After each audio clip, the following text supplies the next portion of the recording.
Okay, so here we have sine squared theta minus cosine squared theta equal to 1 minus 2 cosine squared theta. So just by looking at what we're trying to get to, it means that we need to find a way to get rid of sine squared theta from the left hand side.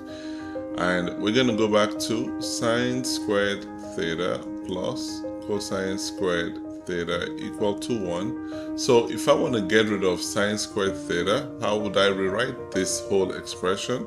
So we're going to solve for sine squared theta. So sine squared theta is going to be the same as 1 minus cosine squared theta. So now we're going to come over here and replace sine squared theta with this expression here, so it's going to be 1 minus cosine squared theta minus cosine squared theta, and that is going to give us 1 minus 2 cosine squared theta.